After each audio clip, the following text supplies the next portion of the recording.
ওরা কিন্তু এরকম করে ভাব দিবে, এটা ভয় পাওয়া যাবে না। বাঘ কিন্তু খুব চালাক, মানে এত চালাক যে মানুষকে ভয় দেখানোর জন্য বিভিন্ন ধরনের আকৃতি তৈরি করে। যেমনটা ধরেন আমরা ভিতরে আমরা যখন মানুষ উদ্ধার করতে যাবো তখন কি কি করতে হবে, আমাদের হাতে থাকবে একটা লাঠি এবং লাঠি দিয়ে গাছের গায়ে খুব জোরে জোরে শব্দ করতে হবে। টাইগার গনি তিনি বলছিলেন যে প্রক্রিয়ায় 100 জন জীবিত ও মৃত মানুষকে যেভাবে রক্ষা করেছিলেন সেই অভিজ্ঞতার কথা।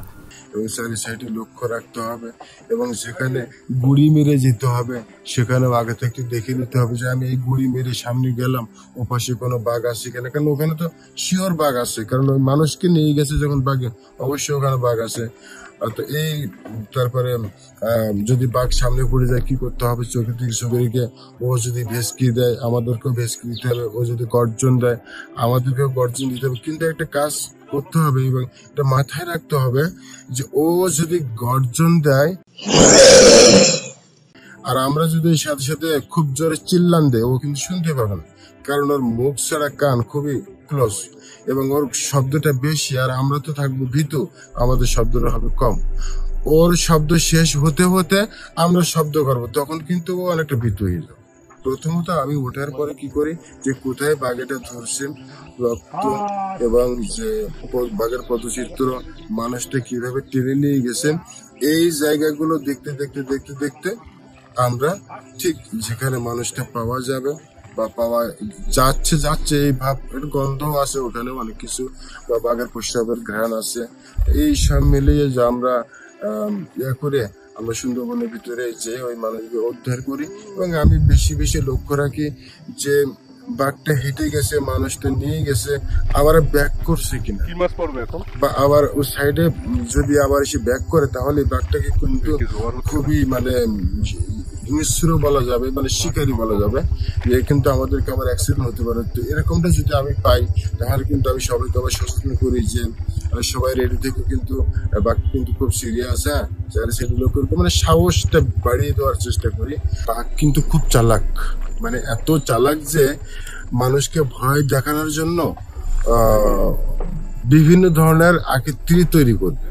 যেমনটা ধরেন আমরা সুন্দরবনে কাজ করতেছি, এখন বাঘ চুরি করে আসতেছি আমাদের চোখের সামনে পড়ে গেছে, তো এখন কি করবে, এখন কিন্তু ও তখন আর অ্যাক্সিডেন্ট করবে না, আপনাকে কি করবে, ভয় দেখাবে।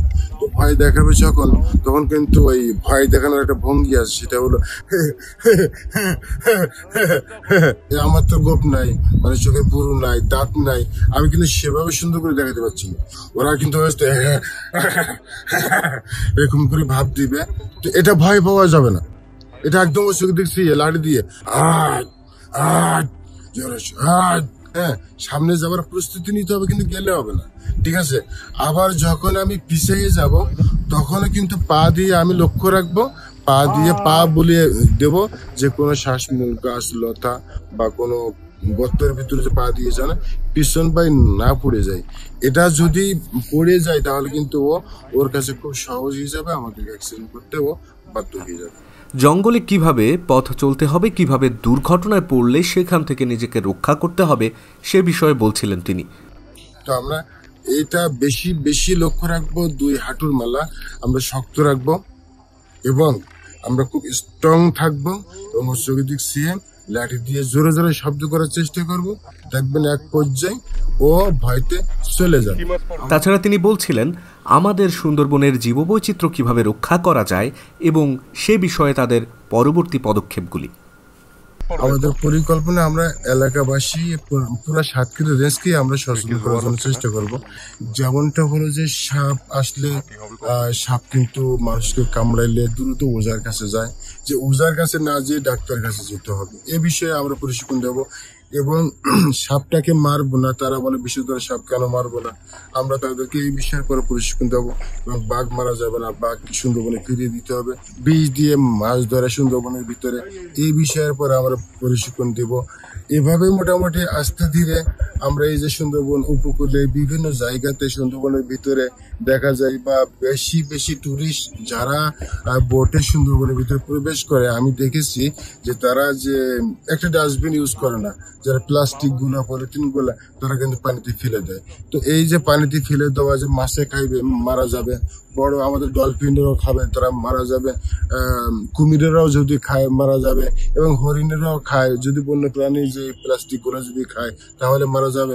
এই প্লাস্টিকের জন্য কিন্তু সুন্দরবনের ভিতর গাছও হবে না, এই প্লাস্টিক কিন্তু পচেও না। তো এই বিষয়ের পরে আমরা সচেতন করবো ইনশাল্লাহ। তো ছোট পাখি আছে যেটা বলা যায় যে 25 গ্রাম ওজন, ওই যে ডাকতেছে ওই পাখিটা, তো ওই পাখিটা কত চিকন ডালে বসলে ভাঙবে বা ফুট করে উড়ে গেলে শব্দ হবে, এই শব্দটাও আমাদেরকে লক্ষ্য রাখতে হবে যদি আমরা সুন্দরবনে কাজ করি।